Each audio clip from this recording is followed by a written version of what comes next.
wabarakatuh. Hari ini kita bertemu kembali dalam rangkaian acara praktikum farmakologi untuk materi uji diuretik. Nah, tujuan dari praktikum ini adalah untuk menguji beberapa obat diuretik terhadap hewan uji, ya, hubungannya nanti dengan jumlah urin yang dihasilkan. Nah, untuk praktikum kita kali ini ada beberapa alat dan juga bahan yang akan kita pakai. Yang pertama adalah kita pakai jarum ujung tumpul atau zonggit. Ini nanti untuk pemberian sediaan obatnya secara per oral. Kemudian untuk obatnya ada furosemid, kemudian ada spironolactone, kemudian HCT atau hidroklortiazid, dan juga ada aquadex. Kemudian kita juga pakai split injeksi 3 mili, ada handscoon, kemudian ada alat timbang, dan juga ada alat yang kita pakai untuk mengukur volume urin, yaitu metabolit cake, ya. Oke, langkah pertama yang harus kita lakukan adalah kita harus menimbang dulu hewan uji yang akan kita gunakan. Nah, hewan uji yang akan kita gunakan adalah tikus, ya. Ini kita akan memakai tikus ini untuk uji diuretik. Jadi kita akan timbang dulu berapakah bobotnya atau beratnya, kemudian ini berguna untuk menentukan volume pemberian.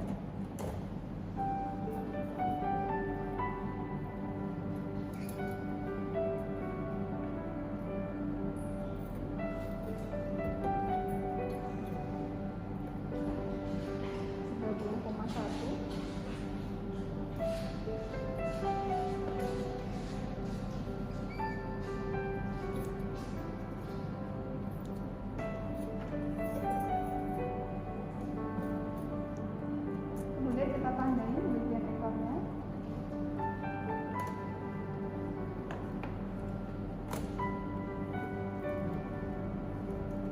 Kita lakukan penimbangan hewan itu selanjutnya.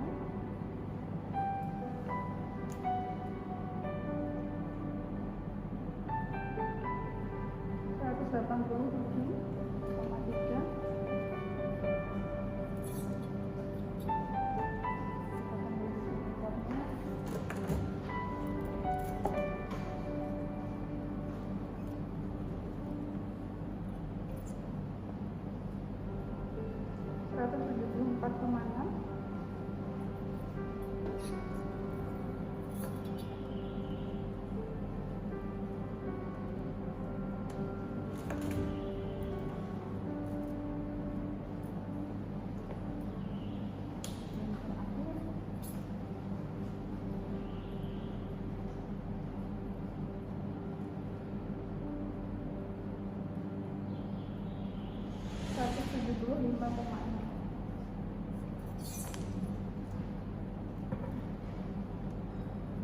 Untuk tahap selanjutnya, setelah kita melakukan penimbangan hewan uji dan juga untuk menghitung volume pemberian, karena nanti sediaannya kan diberikan secara per oral, di mana volume maksimal pemberian per oral untuk tikus adalah 5 mili, setengah volume pemberian maksimalnya adalah 2,5 mili. Jadi kita hitung berat badan hasil penimbangan dibagi dengan berat badan standar 200 gram dikalikan dengan setengah volume maksimal pemberian per oral, yaitu 2,5 mili.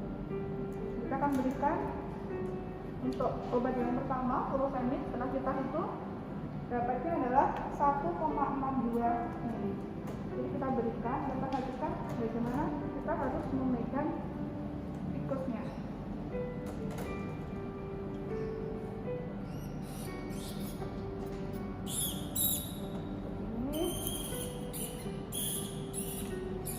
Kemudian kita berikan secara per oral.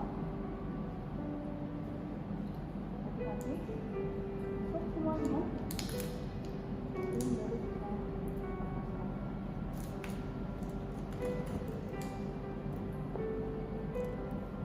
Selanjutnya adalah untuk yang kedua.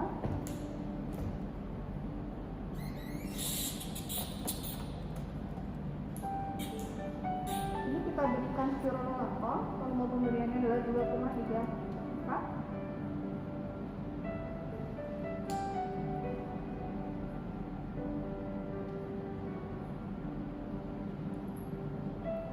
Jadi benar-benar harus diarahkan supaya tidak masuk ke paru-paru.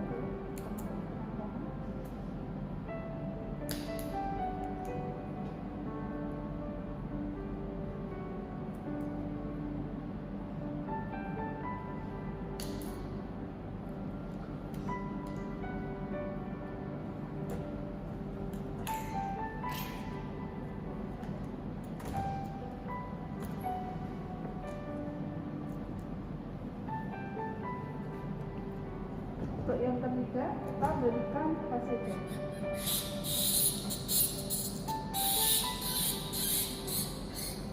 Volume yang diberikan adalah 2,17.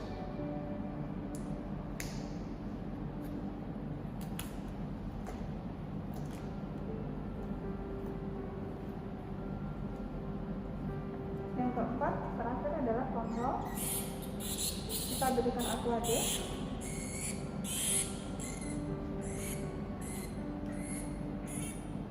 Volume yang diberikan adalah 2,9.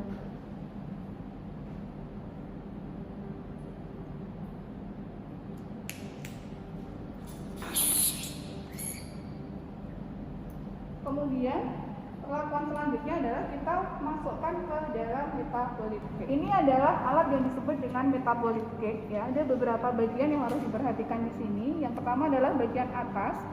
Ini nanti hewan ujinya dimasukkan melalui bagian atas ini dan dia akan berada di bagian atas.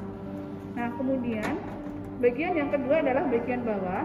Nah, bagian bawah ini adalah bagian yang digunakan untuk menampung urin ya. Jadi nanti urinnya akan menetes kemudian ditampung di dalam tabung-tabung ini.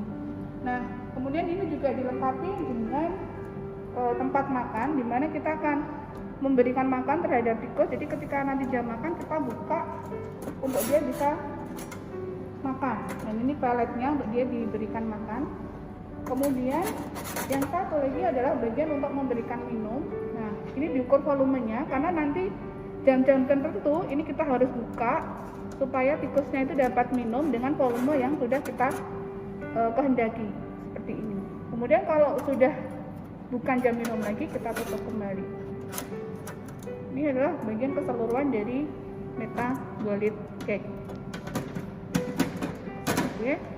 Kemudian kita tadi lanjutkan adalah setelah pemberian dari sediaan maka selanjutnya kita masukkan ke dalam metabolic cake.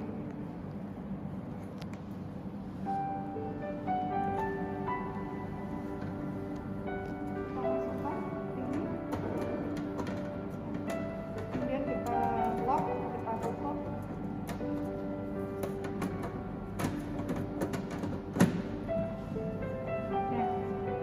Pada saat sudah dimasukkan ke dalam metabolic cake, maka bisa kita buka karena dalam hal ini untuk uji diuretik itu tidak ada bermasalah dengan jumlah asupan makanan yang dimakan oleh tikus. Nah, yang harus kita perhatikan adalah pada saat pemberian minum. Nah, untuk pemberian minum ini hanya diberikan pada jam ke-3, ke-6, dan jam ke-9 itu sebanyak 2,5 mili.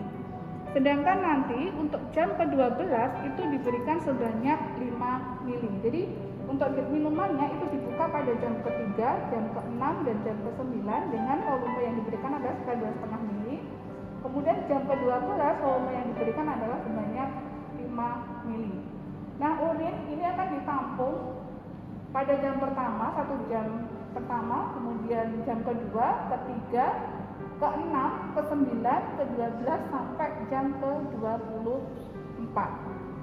Nah, ini ditampung di sini, kemudian kita catat volume urinnya dari jam pertama berapa, jam kedua berapa, jam ketiga, ke-6, ke-9, 12 sampai jam ke-24. Ya, jadi kita akan melakukan perhitungan data urin. Kemudian dari data urin yang kita dapatkan, kita akan menghitungnya apakah data urin ini dia terdistribusi normal atau tidak, ataukah homogen atau tidak. Kita bisa mengeceknya untuk distribusi normal dengan menggunakan Kolmogorov-Smirnov. Kemudian untuk homogenitas kita bisa memakai analisis varian. Nah, jika dia sudah memenuhi persyaratan homogenitas, kemudian terdistribusi normal, kita bisa melakukan analisis dengan menggunakan 1W ANOVA. Kemudian fosfatnya kita bisa melakukan dengan menggunakan analisis LS.